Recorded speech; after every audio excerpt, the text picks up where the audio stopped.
हरियाणा के मुख मंत्री मनोहर लाल खट्टर जिन्हां कोल राज दा वित्त विभाग भी है, अज उन्हां वल्लों साल 2021-2022 लई बजट विधान सभा विच पेश कर दिता गया। यह बजट देश की आज़ादी की 75वीं वर्षगांठ नूं समर्पित किया गया। इस बार मुख्यमंत्री ने 1,55,645 करोड़ का बजट पेश किया है, जो पिछले साल नालों 13% वध है। नवे बजट विच कोई नवा कर नहीं लगाया गया।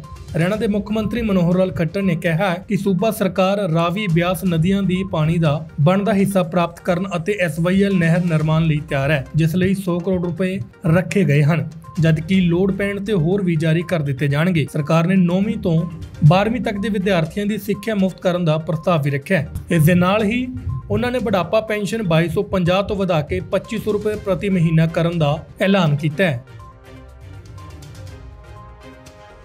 पूंजी निवेश के माध्यम से हरियाणा की अर्थव्यवस्था को सुदृढ़ बनाना इस वर्ष के बजट का मुख्य केंद्र बिंदु है।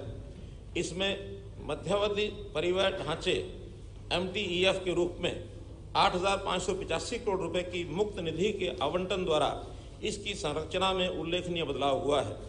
विकास की गति को तेज करने में ऑर्बिटल रेल कॉरिडोर, बुनियादी ढांचा निवेश न्यासों और रियल एस्टेट निवेश न्यासों के माध्यम से परिसंपत्ति मुद्रीकरण, मानेसर के निकट ग्लोबल सिटी, जिला सोनीपत के गन्नौर में अंतर्राष्ट्रीय बागवानी मंडी सरकार की कुछ उल्लेखनीय परियोजनाएं हैं।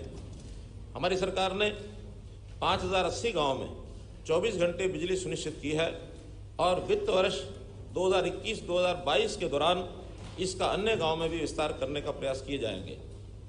माननीय अध्यक्ष महोदय, बजट प्रक्रिया को प्राकृतिक रूप से सहभागितापूर्ण बनाने के उद्देश्य से पिछले वर्ष मैंने राज्य के निर्वाचित प्रतिनिधियों सहित विभिन्न हितधारकों के विचारों और सुझावों को बजट में शामिल करने के लिए उनके साथ पूर्व बजट परामर्श की पहल की थी।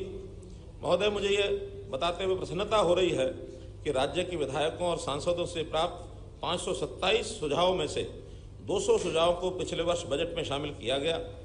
वर्ष 2020-21 के दौरान उनमें से 71 सुझाव लागू किए जा चुके हैं और शेष 129 सुझाव क्रियान्वयन के विभिन्न चरणों में हैं। हमारे कुछ साथियों ने इस बारे में पूछा था, इसलिए उनका भी ये उत्तर है। इस वर्ष के लिए मैंने राज्य के सभी विधायकों और सांसदों तथा अन्य प्रतिष्ठित हितधारकों के बजट 2021-22 के लिए अपने बहुमूल्य सुझाव और विचार साझा करने का अनुरोध किया था। मुझे बताते हुए खुशी हो रही है कि विधायकों और सांसदों से 410 सुझाव मिले हैं, जिनका अध्ययन करने पर ध्यान में आया है कि बजट संबंधी लगभग 54 प्रस्ताव हैं, शेष क्षेत्र की मांगों के ऊपर आधारित हैं। इसलिए जितने सुझाव पिछली बार शामिल करने के लिए थे उसमें कमी है, क्योंकि हमने प्रत्यक्ष बातचीत न करके और ये पत्राचार के द्वारा सुझाव मंगाए गए थे। देश विदेश की तमाम खबरों से जुड़े रहने के लिए सब्सक्राइब करें सच कहूं और बेल आइकन प्रेस करके पाएं हर लेटेस्ट अपडेट सबसे पहले।